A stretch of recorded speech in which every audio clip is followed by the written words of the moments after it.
Bonjour à tous, bonjour Elodie, bonjour Arnaud. Bonjour. Bonjour Sylvain, bonjour Arnaud. Bonjour. Alors Elodie va nous dire quelques mots Allez, avant de j'introduis alors. commencer. Ouais, Allez-y. j'introduis.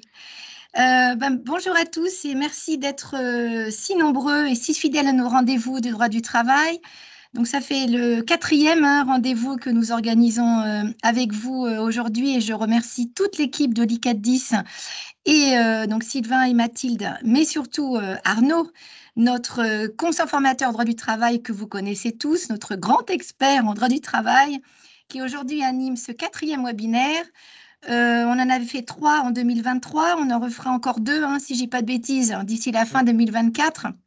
Donc, ce sont des rendez-vous effectivement qui sont très précieux, des rendez-vous que nous enregistrons. Donc, vous pouvez aussi les réutiliser aussi pour vos propres pratiques en caisse. Donc, on est vraiment ravis de vous apporter nos connaissances et vraiment merci Arnaud d'être très vigilant sur l'actualité en droit du travail, en actualité légale, jurisprudentielle et conventionnelle en droit du travail, qui est nombreuse.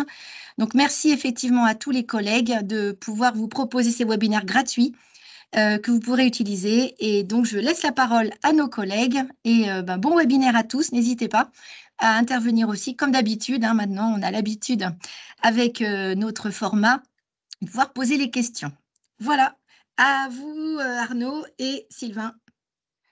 Alors Arnaud, tu vas Merci nous beaucoup. rappeler les principes de ce rendez-vous. Alors juste comme le disait Elodie, pour poser vos questions, vous avez l'option QR qui est juste en haut de votre barre de menu Teams. Donc n'hésitez pas à poser les questions et on y répondra à la fin de l'événement. Et je laisse la parole à Arnaud qui va vous dire, présenter le programme du jour.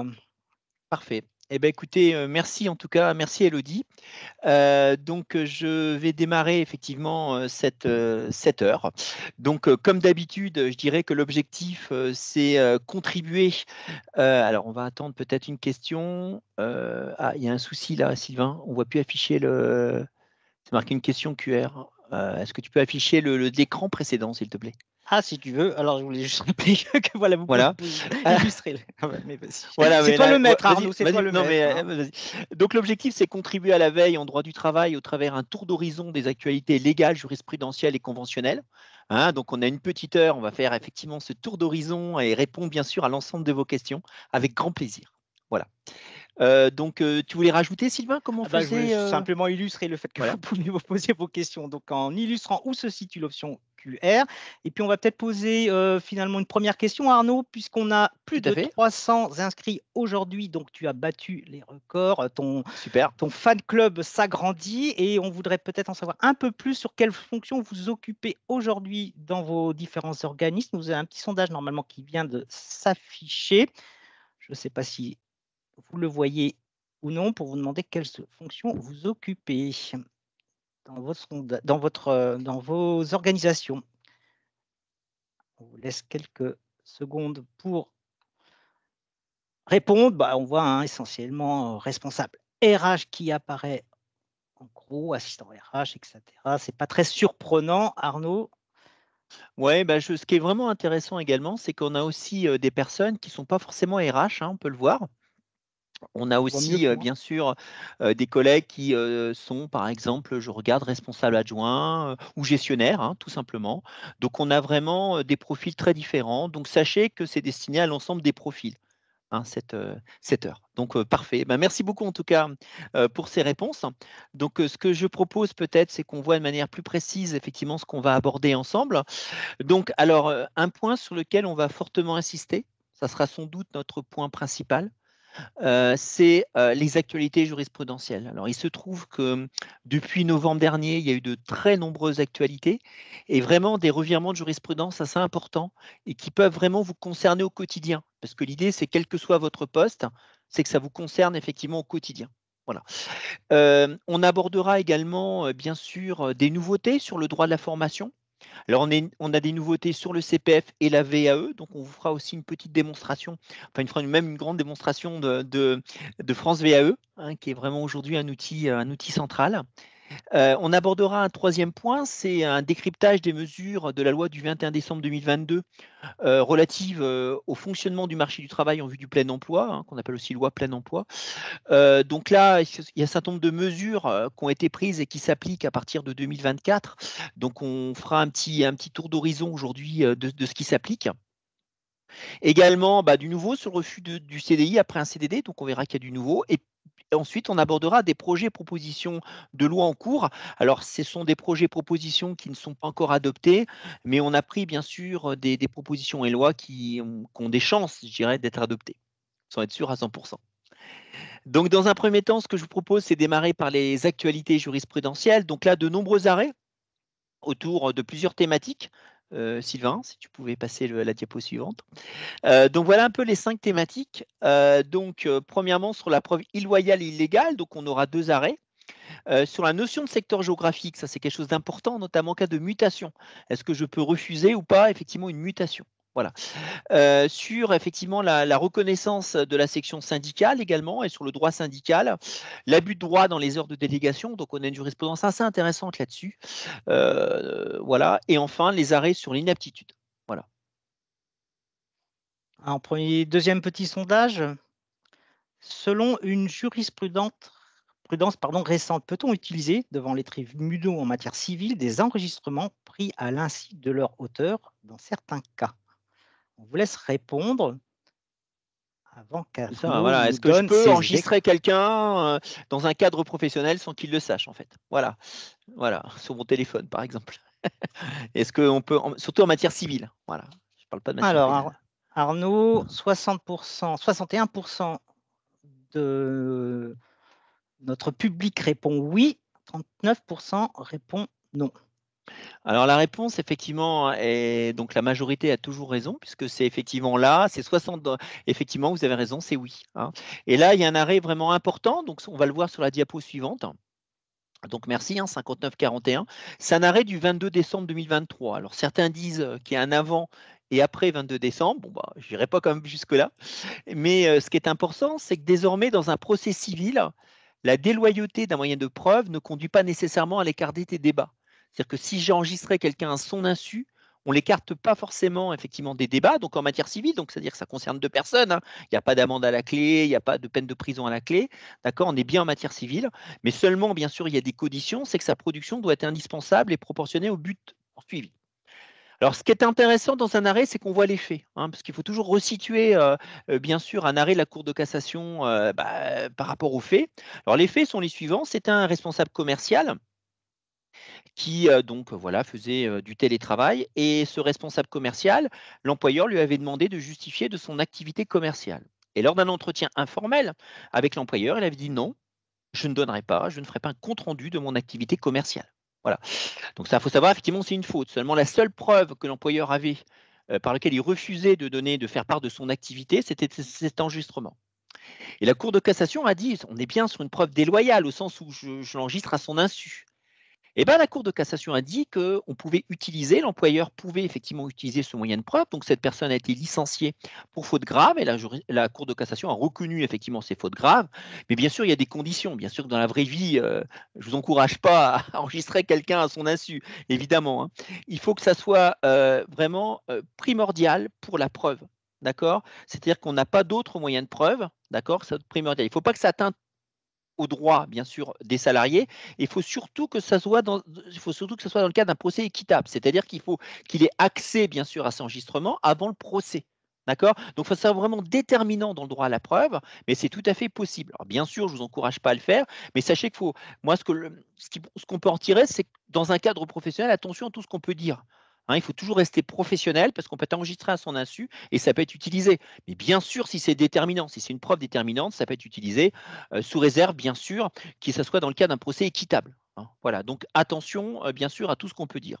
Alors, une autre illustration qui est particulièrement intéressante dans la diapo suivante, donc c'est concernant cette fois-ci l'illicité d'un moyen de preuve. Donc là, on était vraiment sur un moyen de preuve qui était totalement illégal, parce qu'on était sur la base d'une vidéosurveillance. D'accord, donc c'est une vidéosurveillance. Alors, on va resituer aussi les faits, hein. C'était dans le cas d'une pharmacie Et dans le cadre de la pharmacie, le responsable de la pharmacie s'est aperçu qu'il y avait des vols, qu'il y avait des vols assez fréquents, il y avait des disparitions de médicaments. Donc, il a averti par une note à l'intérieur de la pharmacie qu'on allait mettre en place des caméras de surveillance, mais que le but, c'était la sécurité des salariés. Ce n'était pas le but de surveiller les salariés, mais dans le but de sa sécurité, parce qu'on croyait au départ que c'était des clients qui faisaient effectivement ces vols. Et au travers, effectivement, ces caméras, on s'est aperçu qu'il y avait, effectivement, semble-t-il, un agent de la pharmacie qui substituait des médicaments à son profit. Donc, il a été licencié là-dessus en disant, mais attendez, je suis désolé, il est prévu dans 2 articles du Code du travail, l'article 1222.4, que lorsqu'on contrôle un salarié, on doit mettre préalablement à sa connaissance les outils de contrôle. Et deuxièmement, par un autre article, c'est l'article L 2312-38, il faut impérativement, effectivement, que le CSE donne un avis, soit informé, donne un avis. Donc, on est vraiment dans une preuve totalement illoyale, et je dirais même illégale. Et bien, en l'espèce, ce moyen de preuve a été reconnu par la Cour de cassation. Donc, il a été filmé, je dirais, à son insu, avec des caméras qui n'avaient qu'un but, c'était la sécurité. D'accord. Il a été licencié sur cette base parce que là aussi, il faut démontrer qu'il n'y a pas d'autre moyen de preuve. Que la production de la preuve est indispensable à son exercice et que c'est proportionné au but poursuivi.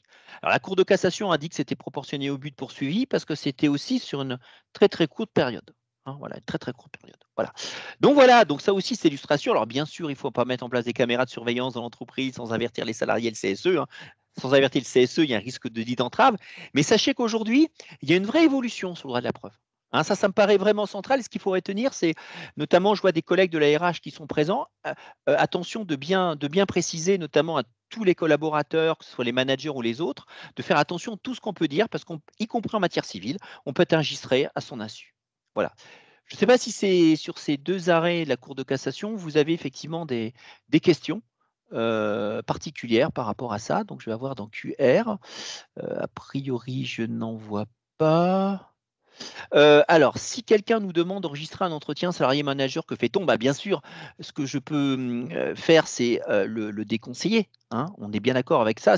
Alors, je pense que Mylène veut dire à son insu. Donc, bien sûr, si c'est à l'insu du salarié ou du manager, sauf si c'est déterminant dans l'exercice de la preuve, bien sûr, on ne peut que le déconseiller, en fait. Après, est-ce que quelqu'un, par exemple, peut enregistrer un entretien qu'il a avec un manager en le prévenant avant? C'est à vous de voir, en fait. Mais là, je dirais que c'est moins gênant de dire, voilà, j'aimerais bien enregistrer l'entretien pour une raison X ou Y parce qu'il est informé à l'avance, en fait. D'accord. Et le manager peut dire non, on dit hors de question que j'enregistre cet entretien, pour quelle raison vous le souhaitez, etc. Voilà. Voilà un petit peu ce que je peux répondre, Mylène. Voilà. Pas d'autres questions, pas d'autres observations? OK, parfait. Donc ensuite, ce qu'on va aborder, c'est un autre arrêt. Donc on va changer complètement de sujet et on va aborder le droit syndical au travers 2 arrêts. Alors, un arrêt que là, moi, je trouve également extrêmement intéressant. Alors, pour essayer de situer effectivement le contexte. Vous savez que lorsqu'un syndicat obtient plus de 10% des suffrages exprimés, il peut désigner un délégué syndical. D'accord? Lorsqu'un syndicat obtient moins de 10% des suffrages, il peut désigner un représentant syndical sous réserve bien sûr de d'autres conditions. La section syndicale n'est reconnue jusqu'à maintenant que s'il y avait 2 adhérents. Il fallait au moins 2 adhérents pour qu'il y ait une section syndicale qui soit reconnue. Et bon, là, c'était la Cour de cassation avait déjà abordé le problème, mais là, vraiment, elle a confirmé ce qu'elle disait déjà. C'est-à-dire que l'employeur peut jusqu'à vérifier, parce que vous savez que si vous êtes représentant la section syndicale, vous avez droit à des heures. Alors, moins qu'en tant que délégué syndical, mais vous avez droit effectivement à des heures. Et ce que nous dit la Cour de cassation, c'est que l'employeur peut vérifier, le tribunal peut vérifier s'ils sont à jour de cotisation. Et ça, c'est vraiment quelque chose qui me paraît vraiment intéressant. Donc, non seulement il suffit d'avoir 2 adhérents, mais aussi que ces adhérents soient à jour de cotisation. Alors, c'est d'autant plus intéressant que le syndicat avait dit, mais ils ne sont pas à jour de cotisation, mais on considère qu'un membre de l'organisation syndicale est démissionnaire que s'il a 3 mois de retard de paiement. D'accord? Donc, c'est les gens qui avaient des retards de paiement, qui avaient moins de 3 mois. Et la Cour de cassation a répondu de manière mais vraiment extrêmement claire que peu importe les dispositions statutaires, dès lors qu'ils ne sont pas à jour de paiement de cotisation, dès lors que j'ai moins de 2 adhérents qui sont à jour de paiement de cotisation, dans ces cas-là, effectivement, je ne peux pas désigner un représentant de la section syndicale. Donc, ça veut dire que vous, en tant qu'employeur, Si vous contestez le fait qu'un représentant de la section syndicale ou un délégué syndical, enfin c'est surtout en pratique représentant de la section syndicale, non seulement vous pouvez demander à l'organisation syndicale les adhérents, s'ils refusent de vous les donner, vous pouvez vous adresser au tribunal, mais encore le tribunal peut vérifier qu'ils sont bien à jour de cotisation. Voilà.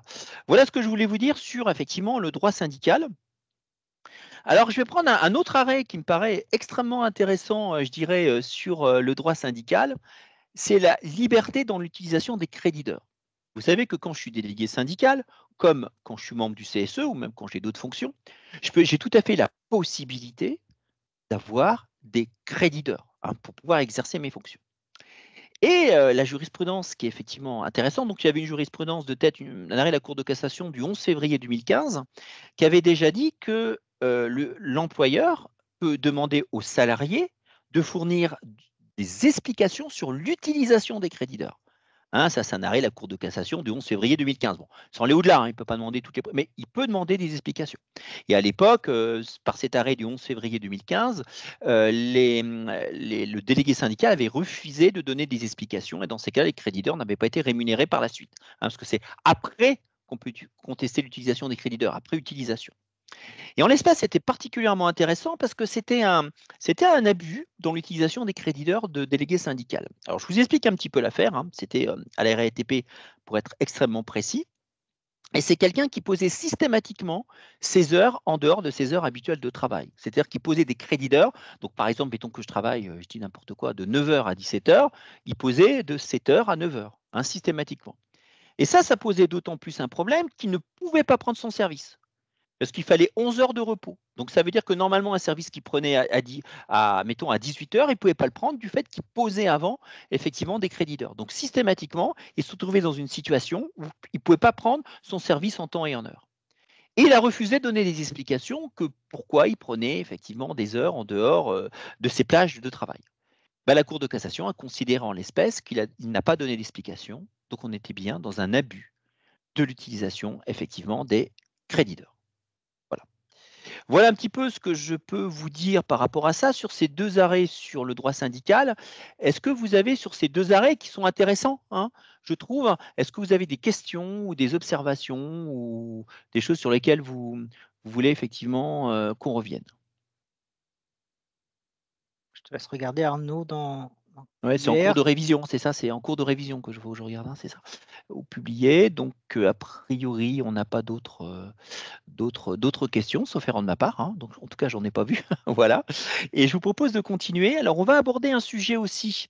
Alors, pourquoi j'aborde l'inaptitude?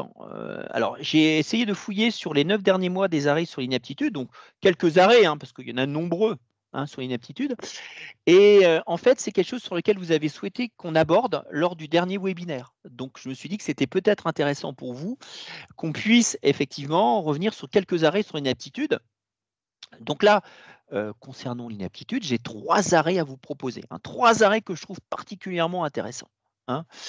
Alors là, le premier arrêt que je trouvais particulièrement intéressant, c'est que c'est un arrêt, hein, un arrêt du 13 décembre, effectivement, 2023. Comme vous le savez, il y a plusieurs types d'inaptitude. L'inaptitude au poste, l'inaptitude à tout poste, etc. Bon. Et en l'espèce, je rappelle que l'employeur est dispensé d'une recherche de reclassement seulement s'il y a 2 mentions qui figurent. Donc, c'est des mentions, en général, c'est des cases à cocher. S'il y a 2 mentions qui figurent, une des 2 mentions qui figure sur ce que préconise le médecin du travail. D'accord? Donc, les 2 mentions sont, je cite les articles concernés du Code du travail, que le maintien du salarié dans son emploi serait gravement préjudiciable à sa santé ou que l'état de santé du salarié fait obstacle à tout reclassement dans un emploi. Quand j'ai une des 2 mentions, ça veut dire concrètement que l'employeur n'est pas tenu de rechercher un reclassement, hein, une des 2 mentions. Voilà. En l'espèce, ce qui était particulièrement intéressant, c'est que le médecin du travail avait coché, donc une des 2 mentions, plus précisément, l'état de santé du salarié fait obstacle à tout reclassement dans un emploi. Mais il avait ajouté sur le site. Sur le site. Donc l'employeur avait licencié effectivement la personne pour inaptitude en disant qu'il n'était pas tenu de faire des recherches de reclassement parce qu'il y avait bien la formule, hein, mais c'était indiqué à la main sur le site. D'accord? Alors là, bon, c'est un peu logique. La Cour de cassation a dit par cet arrêt du 13 décembre 2023, elle a dit que quand il y avait une mention complémentaire qui était rajoutée à cette particularité que l'état de santé du salarié fait obstacle à tout reclassement dans un emploi et que c'est indiqué sur un site, rien n'interdit l'employeur, enfin il faut que l'employeur cherche un autre emploi disponible, bien sûr, vacant sur un autre site. Donc ça ne vous dispense pas de rechercher un emploi. Le fait que c'est indiqué qu'il y a avis d'inaptitude sur un seul site, ça ne veut pas dire qu'il ne faut pas rechercher sur les autres sites. Il faut absolument rechercher sur les autres sites. Deuxième arrêt extrêmement intéressant, que j'ai trouvé vraiment très intéressant, c'est que le poste de reclassement peut relever d'une classification supérieure. Alors ça me paraît particulièrement intéressant. Vous savez que quand il y a reclassement en cas d'inaptitude, ça doit être bien sûr un emploi adapté aux capacités du salarié. Hein. Évidemment, si je suis cuisinier qui a un poste de, je sais pas moi, de responsable comptable financier qui est ouvert, je peux pas, voilà, je peux pas le positionner sur ce poste. Donc, il faut que ça soit adapté et vice versa. Il faut que ça soit adapté à ses capacités. Il faut aussi que ça soit le plus proche possible du précédent emploi. Au besoin, grâce par exemple à des aménagements de poste, grâce à une adaptation du poste de travail, etc., etc. Hein. Donc, il faut vraiment que ça soit approprié à ses capacités et proche, dans la mesure du possible, de l'emploi précédent. Voilà. Donc là, c'était assez intéressant parce que c'était quelqu'un qui était, bon, c'était dans un magasin Lidl, hein, pour être très précis, et c'était effectivement quelqu'un qui était agent de maîtrise, qui était responsable du magasin. Et il se trouvait qu'on avait un avis d'inaptitude, c'était agent de maîtrise, hein, conventionnellement, pour être responsable de ce magasin. Ça concernait ce magasin. Et sur d'autres magasins Lidl, il y avait d'autres postes qui étaient proches, comme par exemple responsable technique de magasin, comme responsable aussi de magasin dans d'autres régions. Mais attention, c'était des postes qui étaient à un niveau cadre, et lui était agent de maîtrise. Et donc, l'employeur a refusé effectivement voilà, de proposer ces postes à la personne qui était agent de maîtrise en disant, bah voilà, c'est un poste de cadre. Et lui, il n'est pas cadre. Oui, mais attention, il n'était peut-être pas cadre, mais il était responsable de magasin.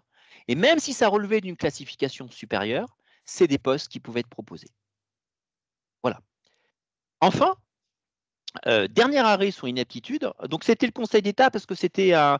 Pardon, excusez-moi, ouais, ça j'aurais pu le préciser. C'était un salarié dit protégé. Hein, c'était quelqu'un qui était conseiller du salarié à côté. Voilà. Voilà. Voilà, voilà. Donc, on va continuer. Voilà. Ensuite, effectivement, un dernier arrêt qui est vraiment intéressant. Alors là, c'est qui, je pense, est lourd de conséquences. Hein. Vous savez que quand il y a une aptitude médicale qui a été effectivement prononcée par le médecin du travail, qui a été préconisée effectivement par le médecin du travail, le salarié comme l'employeur a 15 jours pour faire un recours devant le conseil des prud'hommes, hein, sur les éléments médicaux, bien sûr, sur les éléments médicaux. Donc il a 15 jours pour faire un recours s'il n'est pas d'accord avec les décisions du médecin du travail, avec la préconisation du médecin du travail. Il a 15 jours, hein, tant le salarié que l'employeur, pour faire un recours devant le conseil de prud'homme. Et dans ces cas-là, le conseil de prud'homme, vous avez un médecin inspecteur du travail auprès du conseil de prud'homme qui peut tout à fait se prononcer. D'accord? 15 jours. Bon, voilà, sur les éléments médicaux, je rappelle, hein, voilà, sur les, par exemple, l'inaptitude. Voilà. Alors là, en l'espèce, c'était particulièrement intéressant parce que il n'y avait aucune preuve que l'avis d'inaptitude avait été remis au salarié. D'accord? Aucune preuve. Donc, il avait bien fait une avis d'inaptitude, il a bien fait une visite médicale, donc ça, c'était démontré par A plus B, donc il n'y a pas de problème, il y avait les mails et tout. Par contre, est-ce que le papier qui notifiait le fait qu'il y avait des délais de voie de recours et ces délais de voie de recours avaient été remis au salarié? La réponse est non. Ça n'avait pas été effectivement remis aux salariés. Enfin, ça n'avait pas été prouvé que ça avait été remis aux salariés. Peut-être que ça avait été remis, peut-être que ça n'avait pas été remis. Donc, ça veut dire que comme il n'y avait pas de preuve que tu avais été remis aux salariés, le délai de 15 jours n'était pas opposable. C'est-à-dire que le salarié peut faire un recours après les 15 jours. D'accord? Sur l'avis médical, parce qu'il n'y avait pas de preuve, parce qu'il faut que l'indication des voies de recours demeure. D'accord? Donc ça, c'est intéressant. Ça veut dire qu'aujourd'hui, finalement, quand vous avez le médecin du travail, enfin le service de prévention et de santé au travail, qui me remet cet avis d'inaptitude avec les recommandations qui peuvent y figurer, il faut absolument que, par exemple, il y ait une lettre remise contre décharge, donc il y ait une décharge du salarié par laquelle il l'a bien reçue, ou alors que ce soit une lettre recommandée, j'en sais rien. Mais le danger, c'est qu'il peut aller au-delà de 15 jours s'il n'y a pas la preuve qu'on lui a remis. Le fait que le médecin du travail dise je lui ai remis, ce n'est pas une preuve en soi. Il faut une preuve, il faut un autre type de preuve. Alors, je rappelle aussi, parce que attention, tout ce qu'on peut dire sur une aptitude, il faut que ça soit approprié à ses capacités. Hein, ça ne peut pas être quelque chose de totalement différent pour lequel il faudrait 5 ans ou 6 ans de formation. Mais je reconnais effectivement que ce n'est pas simple, effectivement, dans la pratique, ce n'est pas toujours simple, c'est sûr. Alors, on Voilà. vous encourage, je crois qu'il y a une personne qui lève la main, vous pouvez poser vos questions dans QR pour les personnes qui viennent de nous Ouais, parce que rejoindre. vous avez, voilà. Il y a des personnes qui viennent de nous rejoindre, donc on vous remercie. Et vous pouvez poser vos questions à l'aide de l'option QR qui se situe en haut de votre écran. Et donc Arnaud fait des pauses régulières pour consulter les questions que vous posez. Voilà, parfait. Alors, on va entamer un dernier sujet que je trouve particulièrement intéressant, c'est le secteur géographique. Hein. Et là, il y a, bon, ça date pas d'hier, hein, mais il y a de nouvelles, effectivement, précisions de la Cour de cassation. Donc, en l'absence de clause de mobilité, vous savez que dans un contrat, je peux avoir une clause de mobilité, hein, par exemple sur un département, mettons que mon organisme soit départemental, par exemple ma CEPAM est départementale, il peut y avoir une clause de mobilité. Ou il peut très bien ne pas avoir de clause de mobilité, juste indiquer un lieu de travail. Hein. Donc, en l'absence de clause de mobilité, refuser pour le salarié un lieu de travail peut-il, dans certains cas, être considéré comme une faute justifiant un licenciement? D'accord? C'est-à-dire refuser pour le salarié un lieu de travail peut-il être considéré comme une faute justifiant un licenciement? Non. Ah, voilà, là, ça s'équilibre, oui, non. Alors là, on est pile à la moitié, Arnaud. Donc là, je pense qu'il n'y a pas un consensus entre les 178 personnes qui sont parmi nous. Qu'est-ce que tu peux nous dire sur la question? Alors, la réponse est bien sûr, dans ces cas-là, ça peut être considéré comme une faute. D'accord? Donc, c'est-à-dire que quand je refuse un changement de lieu de travail, même si je n'ai pas de clause de mobilité, ça peut être parfois considéré comme une faute. C'est ce qu'on appelle dans le même secteur géographique. D'accord? Par exemple, je prends un exemple très concret. Moi, je suis à Montpellier, hein. Votre serviteur est à Montpellier. Mettons que mon lieu de travail change de 800 mètres ou d'1 kilomètre, même s'il n'y a pas de clause de mobilité dans mon lieu, dans mon contrat de travail, dans ces cas-là, je ne peux pas refuser, vous entendez? Je ne peux pas refuser, bien sûr, cette mobilité. Encore faut-il que ça soit dans le même secteur géographique. C'est-à-dire que si c'est dans un autre secteur géographique, je prends un exemple très simple, Montpellier, on me dit demain, bah, je sais pas, tu vas déménager à je sais pas moi, Mulhouse, par exemple, hein, un secteur géographique. Dans ces cas-là, bien sûr, s'il n'y a pas de clause de mobilité, je peux refuser. Donc, toute la problématique, c'est savoir qu'est-ce que c'est qu'un secteur géographique. Parce qu'une fois que j'ai dit ça, qu'est-ce que c'est concrètement, effectivement, qu'un secteur géographique? D'accord? Alors, pour savoir si on est dans un même secteur géographique, on tenait compte, et là, je trouve que l'arrêt de la Cour de cassation a ajouté des critères, on tenait compte de la distance, par exemple, on tenait compte de l'état des routes et des transports en commun. Donc, ça veut dire s'il y avait peu de distance, s'il y avait des transports en commun et s'il y avait un état des routes type autoroute, on peut considérer que c'est dans le même secteur géographique. D'accord? Voilà. Alors, c'était vraiment du cas par cas. Hein. Par exemple, j'avais sur la ville d'Angers, hein, il y avait eu quelqu'un qui avait pas de clause de mobilité, qui avait déménagé dans une ville. Alors, je ne sais pas, tu as fait sur la ville, c'est Avrier, voilà, ça fait Avrier, voilà. C'était à 6 km. On a considéré qu'Angers, Avrier, c'était le même bassin d'emploi. Il y avait une autoroute, c'est le même secteur géographique. Donc, le salarié qui avait refusé sa mutation, on avait considéré en l'espèce, la Cour de cassation avait considéré que c'est une faute. Donc, je tiens compte de la distance, des transports en commun à l'état des routes, pour savoir si on est notamment pour savoir si on est dans le même secteur géographique ou pas. D'accord? Et en l'espèce, la Cour de cassation a rajouté 2 critères. D'accord? Elle a rajouté la faculté de recourir au covoiturage. C'est-à-dire s'il y a une possibilité de recourir au covoiturage, on peut considérer en l'espèce que ça pourrait être dans le même secteur géographique. Et la deuxième chose, la deuxième chose qui était importante, c'était l'accessibilité via l'autoroute, en fait. Voilà. Et elle a rajouté surtout le critère qui était intéressant, c'est qu'en l'espèce, c'était 2 lieux qui étaient basés à 35 km. Ce n'était pas effectivement le même bassin d'emploi. La Cour de cassation indique qu'il y avait très peu de possibilités de covoiturage au regard des horaires atypiques du salarié. Donc 35 km, la personne devait, je cite, et ça c'est très moderne, utiliser son véhicule personnel, ce qui a un impact en matière de fatigue et de frais financiers. Donc là, est considéré en l'espèce que si jamais on a 2 lieux à 35 km avec des horaires atypiques qui ne sont pas dans le même bassin d'emploi, il n'y avait pas d'autoroute, pas de transport en commun, c'est pas dans le même secteur géographique, donc le salarié pouvait refuser. Le salarié pouvait refuser. Donc vous voyez bien qu'on est vraiment sur du cas par cas. Hein. Est-ce qu'on est dans le même secteur géographique ou pas? Bien sûr, en l'absence de clause de mobilité. Alors, par exemple, hein, je vais prendre un exemple qui va faire plaisir à Sylvain. Par exemple, Bordeaux-Dax, 149 km. La Cour de cassation avait considéré, donc c'était à chaque fois des lieux qui étaient proches de la gare, que 149 km entre Bordeaux et Dax, c'était un arrêt de la Cour de cassation de 2013, pour être précis, et elle avait considéré que c'est le même secteur géographique, parce qu'il y avait relativement peu de temps en TGV, parce qu'il y avait de nombreux TGV, etc. etc. Donc c'est vraiment du cas par cas, si vous voulez. Donc là, clairement, ce qui est vraiment moderne, c'est les possibilités de covoiturage, d'accord, et la fatigue que ça pourrait entraîner, puis le coût. Donc ça peut rentrer en ligne de compte. Donc oui, effectivement. Donc là, ce n'était pas une faute de refuser. Alors, on va aborder maintenant des nouveautés sur le droit de la formation, c'est-à-dire concernant le CPF et concernant la VAE. Donc ce qu'on va aborder finalement, c'est une nouveauté sur le droit à la formation concernant le CPF et la VAE. Alors, peut-on passer un permis moto et le financer par le CPF depuis le 1er janvier? On vous laisse effectivement répondre par rapport à ça. S'il y a d'autres questions, n'hésitez pas, je suis à votre service. Voilà, Arnaud, il y a moins de doutes sur cette question-là, a priori, que là sur la précédente. Il y a moins de doutes, il y a beaucoup moins de doutes. Voilà. Donc 86% de oui, 14% de non. Évidemment, la réponse était oui. Effectivement. Donc, ce qui me paraît particulièrement intéressant, c'est que là, on a possibilité effectivement de passer, je dirais, un permis moto avec le CPF.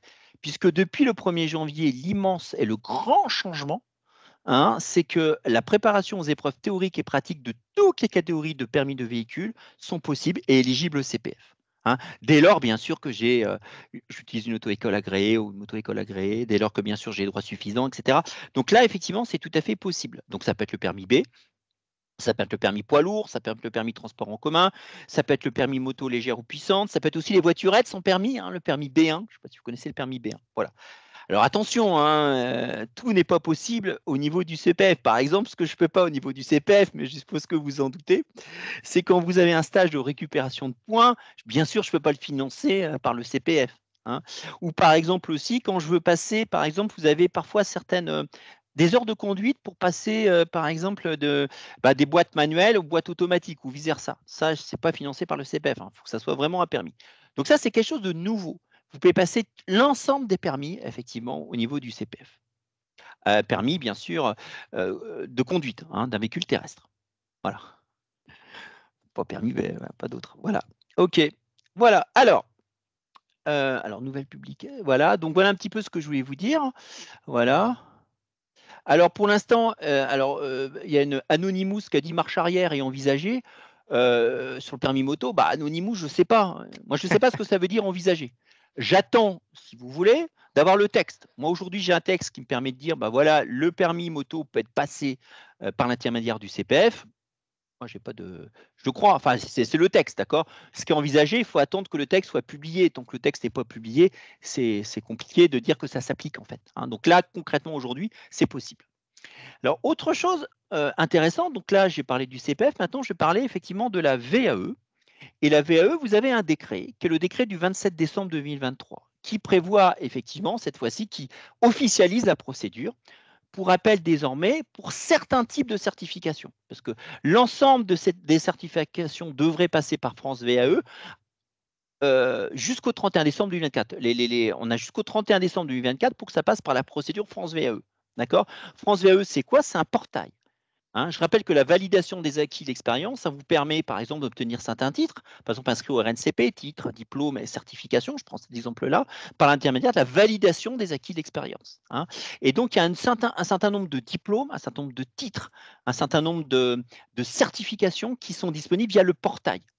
Donc ça, c'est intéressant parce que ce portail France VAE permet véritablement, je dirais, d'orienter les personnes et de prendre en charge effectivement la VAE pour ces personnes au travers d'un site qui s'appelle vae.gouv.fr. Donc je répète, toutes les certifications ne sont pas encore sur ce site. Elles y vont progressivement tout au long de l'année 2024. Mais pour certaines certifications, vous allez passer effectivement par ce site. D'accord? Donc vous allez voir de plus en plus de certifications. C'est-à-dire que c'est directement France VAE qui vous renseignera. C'est directement France VAE qui peut vous proposer, par exemple, des personnes qui vous accompagnent à la validation des acquis de l'expérience. Alors, ce que je propose, Sylvain, c'est peut-être faire une démonstration du site. Ouais, d'accord? Donc, je vais te laisse reprendre le partage. Ouais, ouais, je reprends le partage et je vous fais une petite démo parce que c'est toujours intéressant quand on parle des choses d'être le plus concret possible.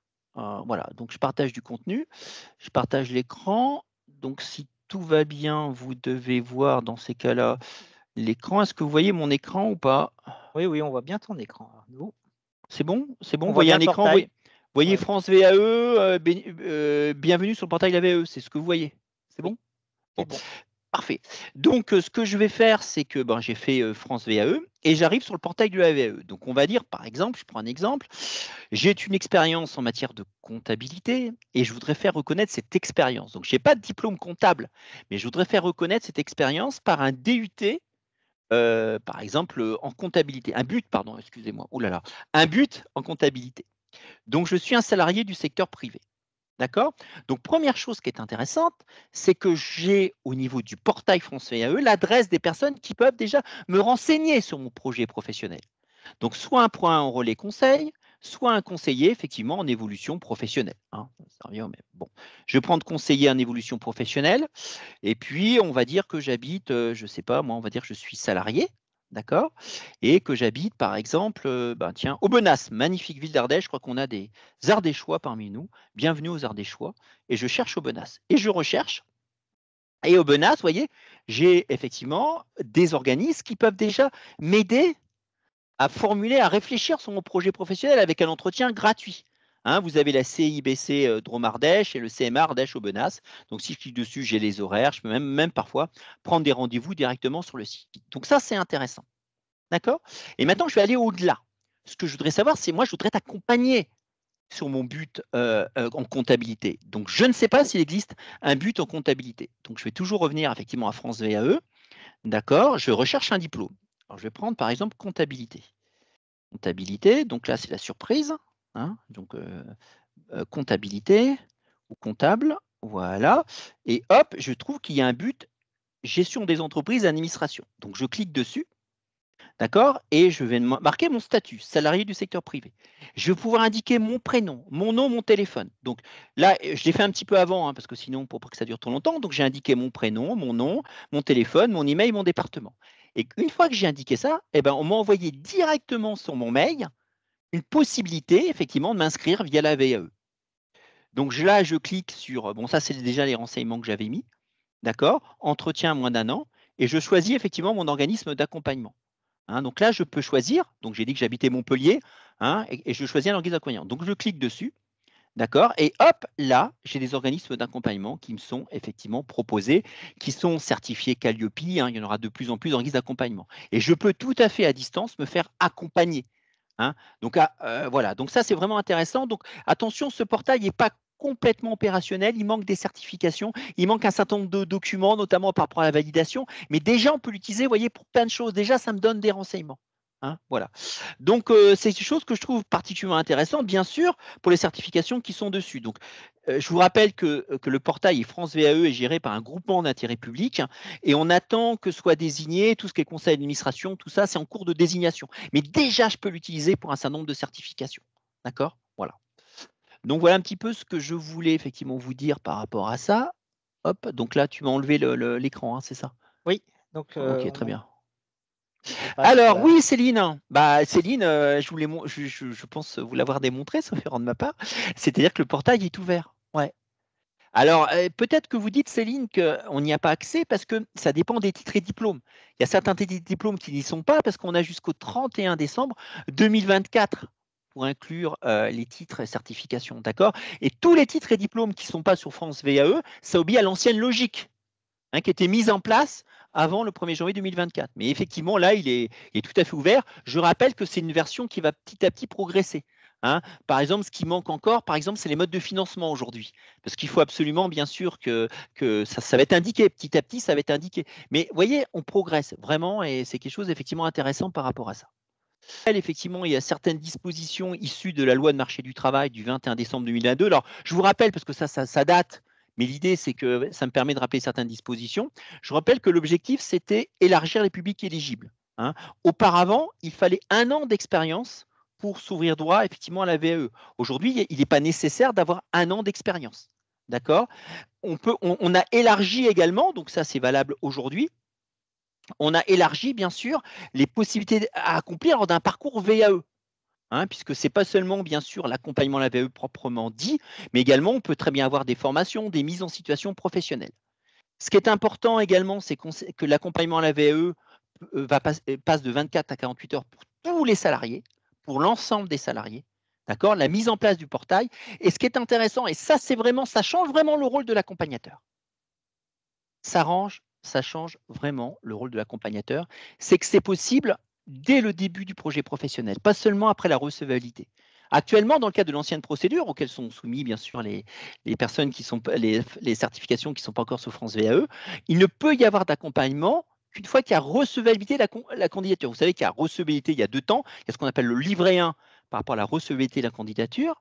Et une fois que la candidature est déclarée recevable, on a un deuxième temps où on va accompagner la personne pour s'exprimer, par exemple, devant le jury, pour savoir s'il a le diplôme, le titre ou la certification. Voilà. Donc, effectivement, ça, c'est voilà. Donc, ce que je peux vous dire concernant le passage à VAE. Alors, oui, c'est ouvert maintenant, effectivement, notamment pour les formations qui sont sur ce portail. Par rapport à la question qui vient effectivement me poser. Après, vous avez encore des organismes accompagnateurs qui disent que c'est 24 heures maximum. Mais la loi prévoit que c'est de 24 heures à 48 heures, désormais. Quel que soit, bien sûr, parce que vous pouvez avoir certaines conventions collectives qui peuvent dire c'est 48 heures pour certains publics. Voilà. Mais là, effectivement, là, c'est tout à fait possible, dès maintenant, d'avoir effectivement les 48 heures. Voilà. Voilà, on va effectivement continuer.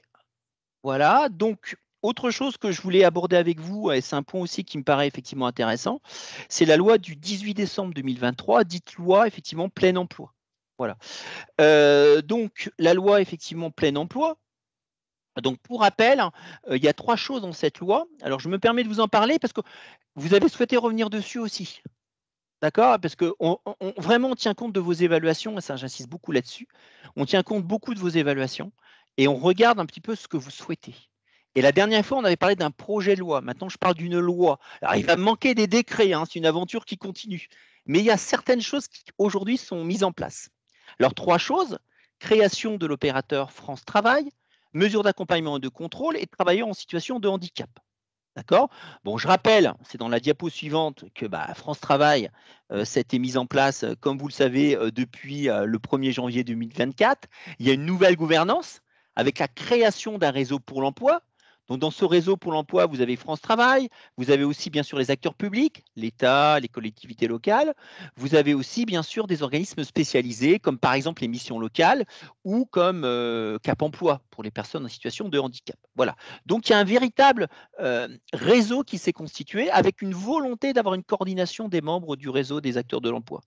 Que je sois accompagné par le département, que je sois accompagné par Pôle emploi ou que je sois accompagné par les missions locales, l'idée, c'est mettre en place un accompagnement qui soit, disons, avec un socle commun de services. On utilise vraiment le titre de socle commun de services. Ce qui est important également, c'est d'avoir une interaction des systèmes d'information.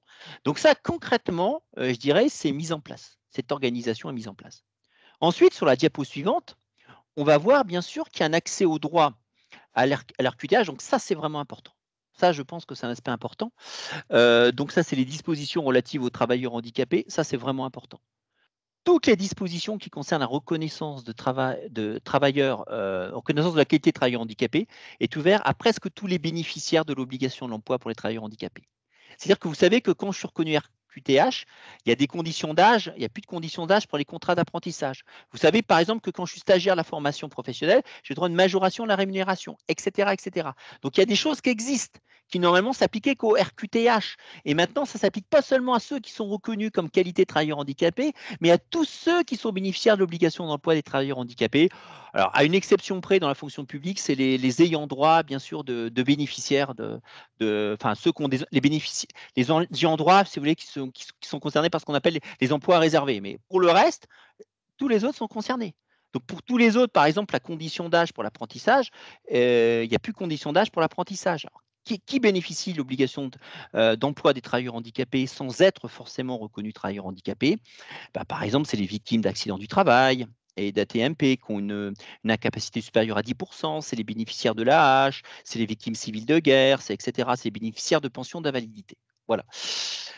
Voilà, donc il y a un accompagnement prévu bien sûr pour les personnes bénéficiant de la RQTH et on va mettre en place, donc ça c'est fait, mais ça ce qui ne va pas être fait, c'est on va mettre en place un sac à dos numérique. Hein. Donc le sac à dos numérique, c'est quoi? C'est que sur le site du CPF, il va y avoir un certain nombre d'informations qui va porter sur l'aménagement de poste de la personne handicapée. C'est-à-dire quel aménagement de poste a eu le travailleur handicapé tout au long de sa carrière. Donc ça sera alimenté par le médecin du travail, par les employeurs, etc. Et ça, le travailleur handicapé pourra le laisser un libre accès, pourra autoriser un employeur à avoir accès à ces informations. Donc, il faut qu'il le souhaite. Et ça, ce n'est pas encore mis en place. Ça va être mis en place, si vous voulez. Ce sac à dos numérique, c'est vrai que les choses vont être simplifiées, effectivement, pour les employeurs. Voilà un petit peu ce que je voulais vous dire sur cette loi du 23 décembre. Alors, il y a aussi, bien sûr, la portabilité des équipements, c'est-à-dire qu'il est possible de faire une convention entre deux entreprises pour qu'il y ait portabilité des équipements. Exemple, pour être très concret, j'ai bénéficié d'un écran beaucoup plus grand dans le cas d'une entreprise, je travaille dans une autre entreprise, il peut y avoir convention entre les deux entreprises pour que je récupère l'ancien écran. Voilà. Voilà un petit peu ce que je voulais vous dire. Voilà, et puis bien sûr, on a un statut se rapprochant du droit commun pour les salariés qui sont en ESAT. Hein. Vous avez un certain nombre de personnes porteurs de handicap qui sont dans ces établissements. Hein. Et pour ces personnes-là, ils ont maintenant un statut qui se rapproche du droit commun. Par exemple, en matière de droit syndical, en matière d'expression des salariés, etc. Voilà ce que je voulais vous dire effectivement par rapport à tout ça. Est-ce qu'on peut voir la diapo suivante? Voilà, alors dernière thématique avant qu'on aborde les projets. C'est le refus de CDI après un CDD. Donc ça, concrètement, c'est mis en place. Hein. Le refus d'un CDI après un CDD ou un contrat de mission, très concrètement, c'est mis en place voilà, sur ces trois aspects. Donc je rappelle que vous avez possibilité, avant la fin effectivement d'un CDD ou d'un contrat de mission, en tant qu'entreprise utilisatrice, de proposer un CDI. D'accord? Si ce CDI et je cite le texte, hein, parce que je suis dans le code du travail, et l'emploi est le même ou le similaire, si c'est une rémunération au moins équivalente, et si c'est sur le même lieu, vous devez le proposer par écrit. D'accord? Et vous devez laisser un délai raisonnable à la personne pour répondre. Donc, le décret n'a pas défini ce que c'était effectivement que ce délai raisonnable. Alors, je ne vais pas vous donner un délai, mais bien sûr, il ne faut pas lui laisser un mois pour réfléchir. Il ne faut pas lui laisser non plus une demi-heure. Hein. C'est entre les deux. Hein. Alors, certains disent 6, 7, 8 jours, mais il n'y a pas de jurisprudence sur la question. Hein. Donc, mais ce qui est important, c'est lui laisser un délai raisonnable. Donc, je dois proposer par écrit, dès lors que c'est un salaire au moins effectivement équivalent, si c'est un emploi équivalent, etc., je dois proposer cette offre. Voilà. En cas de refus, je dois informer France Travail. Donc, ça y est, ça c'est mis en place. Hein. Et vous avez le nom du site, hein, donc on vous fera passer bien sûr après le diaporama, qui s'appelle Démarche simplifiée, commencer, refus de CDI, informer France du Travail. Donc, quand il y a un refus de CDI, dans l'un des cas que je vous ai dit, pour un CDI en contrat de mission, pour le même emploi, un emploi comparable, pardon, avec le même salaire, sur le même lieu de travail, effectivement, dans ces cas-là, vous devez compléter ce qu'il y a effectivement d'indiqué par rapport à ça sur ce site. Hein. Et ensuite, France Travail informe le salarié des conséquences du refus. Donc, il y aura un système de contrôle, bien sûr, par effectivement France Travail, mais France Travail va informer effectivement le salarié des conséquences du refus. Voilà. Est-ce que vous avez des questions? Alors, juste une chose qui n'est pas mise en place, c'est le troisième point, c'est que normalement, au bout de 2 refus de CDI, il y a un risque de suspension des allocations chômage. Donc là, il y a une négociation en cours avec les partenaires sociaux sur ce point. Mais à terme, bien sûr, en cas de 2 refus de CDI pour le même emploi, etc., tout ce que je vous ai dit, il pourrait y avoir dans ces cas-là, bien sûr, les conséquences du refus, ça pourrait être dans ces cas-là une suspension des allocations chômage. Est-ce que vous avez des questions sur ce point ou des observations? Je te laisse regarder Arnaud. Moi, je n'en vois pas, alors peut-être que je regarde mal, mais je n'en vois pas. Alors, est-ce que le support de présentation sera diffusé? Je viens de répondre. Oui, oui. Donc, dans quelques jours, vous aurez le replay, comme d'habitude, hein, sur le site internet et le support qui sera en téléchargement. Et puis, on vous alertera de toute façon par emailing. Puis on va y revenir sur les prochains événements qui vont suivre ce 4e rendez-vous. D'autres questions? Est-ce qu'il y a d'autres questions, Arnaud, que je ne vois pas? S'il n'y a pas d'autres questions, on peut peut-être poursuivre. Ouais, on va terminer puisqu'il nous reste 5 minutes, on est dans les temps, hein, donc sur les projets en cours. Alors déjà, est-ce qu'il y aurait un mur de mots sur les projets en cours? Est-ce que vous avez des idées s'il y a des projets en cours? Donc on va parler bien sûr là de projets ou de propositions de loi. Soyons clairs, hein, est-ce qu'ils ne sont pas encore passés, hein, qui ne sont pas encore définitifs? Mais je crois que c'est important que, parce qu'il y a des choses très intéressantes qui ont été abordées, vous puissiez être au courant. Hein, il faut mieux être au courant avant, en fait. Alors, acquisition, maladie, congé, Ah ouais, CP ouais. maladie. Ouais, est-ce qu'il y a autre chose? Donc ça c'est effectivement en cours, hein, c'est pas voilà, est-ce qu'il y avait autre chose? Acquisition, congé, oui, effectivement, là, il y a une toute une, il y a eu des arrêts de la Cour de cassation, bien sûr, sur l'attribution des congés payés pendant les arrêts maladie, ça, tout à fait. Il y a eu des décisions du Conseil CPF. constitutionnel, il y a eu beaucoup de choses. Sur le CPF aussi, tout à fait. Voilà, tout à fait. Donc, on va prendre, par rapport à ce que vous dites, ça tombe bien, puisqu'on va prendre des sujets que vous souhaitez. Voilà, donc on va prendre la diapo suivante. Voilà. Et première chose qui est importante, c'est les mesures égalité femmes-hommes. Donc, je répète, c'est un projet en cours. Je répète, c'est un projet en cours. D'accord? Alors, il y a eu Aurore Berger, qui, comme vous savez, le ministre notamment chargé de l'égalité femmes-hommes, qui s'est exprimé le 5 mars dernier. Donc, on parle vraiment de choses très récentes. Hein. L'idée, c'est qu'elle souhaite mettre en place, donc ça serait à partir de l'année prochaine, des congés de naissance plus courts, mais mieux indemnisés. Hein, donc l'idée, c'est que ce qu'elle souhaitait, c'est que ces congés naissance, effectivement, ça va durer, ça devrait durer 6 mois et mieux indemnisés. Donc Aurore Berger a évoqué le fait que ça soit 50%, par exemple, du salaire, hein, dans certaines limites, hein, mais 50% du salaire. Hein, voilà. Également un renforcement des sanctions en cas de non-respect de l'index égalité. Je rappelle que les entreprises qui ont soumis à l'index égalité peuvent risquer jusqu'à 1%, en termes de pénalité, 1% de la masse salariale. Il y aurait un renforcement des pénalités, notamment ce qu'a évoqué Aurore Berger, c'est l'impossibilité de, par exemple, souscrire au marché public. Et bien sûr, il y aurait de nouveaux indicateurs sur les écarts de rémunération qui seraient mis en place, indicateurs statistiques, notamment au début de carrière. Voilà. Bien. Ensuite, on va voir la suite. Voilà. Alors, Ça charge CPF. voilà, le ministre, alors je vais répondre à Anonymous sur la question que vous vous posez. Le ministre des Comptes publics a annoncé aussi la mise en place d'une partition forfaitaire des utilisateurs du compte personnel de formation. Donc, ce que je voulais vous dire, c'est que ça, c'est pour l'instant juste une annonce. Attention, on est sur une annonce. Je ne sais pas si elle va être mise en place. Mais comme vous le savez, dans la loi de finances, il y a une précédente loi de finances, hein, c'est la loi de finances pour 2023, hein, qui avait prévu qu'une participation forfaitaire, hein, notamment des bénéficiaires du CPF à leur formation. Par exemple, j'ai une formation qui coûte 2 000 euros, j'ai 5 000 euros sur mon compte, pour l'instant, ça ne me coûte rien. Dans l'avenir, je devrais effectivement participer de manière forfaitaire. Et c'est ce qu'a proposé Thomas Cazenave, pardon, hein, c'est le ministre concerné. Donc, on attend de voir le montant de cette participation forfaitaire, mais il a été évoqué, si vous voulez, à environ 10%. Mais par contre, je ne sais pas encore si ça va se mettre en place. J'attends à peu près 10%. Un forfait qui tournerait autour de 10% de la formation. Mais pour l'instant, c'est juste une évocation. Je ne sais pas si ça va être mis en place. Et enfin, je termine là-dessus. Et on aura complètement terminé. C'est un projet de loi sur le bénévolat, hein, qui est en cours. Alors, je vous ai donné la version du 13 mars 2024. Alors ça, il y a des chances que... Alors, je ne peux pas prédire l'avenir, hein, mais il y a des chances que ça soit voté, parce que ça a été voté à l'unanimité au Sénat. Donc, c'est passé à l'Assemblée nationale, au Sénat, et ça revient en deuxième lecture à l'Assemblée nationale. Hein. Comme vous le savez, il y a un recours au congé d'engagement associatif qui n'est pas rémunéré, sauf si la convention collective le prévoit. Eh bien, ça serait assoupli les conditions. Donc, je peux bénéficier du congé d'engagement associatif quand j'encadre des bénévoles dans une association ou quand je suis dirigeant d'une association. Par exemple, je fais partie du conseil d'administration. D'accord? J'ai un congé qui est prévu, qui est non rémunéré. Hein. Donc, il faut que l'association, pour l'instant, soit déclarée depuis 3 ans. Hein. Ça passerait de 3 à 1 an, hein, si jamais ce projet de loi est voté. Il y aurait possibilité, si le projet de loi est voté, pardon, la proposition de loi est votée, il y aurait possibilité d'un don de jours de repos monétisés, c'est-à-dire qu'avec l'accord de l'employeur, vous savez qu'actuellement, il y a des jours de repos que je peux donner, hein, des salariés, dans certains cas, je pourrais les donner aussi à des associations. Hein, il y aurait cette possibilité. Et enfin, il y aurait une information améliorée sur l'engagement bénévole, notamment de la part des associations, notamment concernant le droit, hein, parce que vous savez que quand j'ai des engagements bénévoles, à certaines conditions, hein, mon compte d'engagement citoyen peut tout à fait être pourvu. Hein, voilà. Voilà un peu ce que je voulais vous dire. Alors, je regarde s'il y a d'autres questions. Alors, Anonymous, de nous verser une indemnité de précarité à un salarié qui refuse une CDI.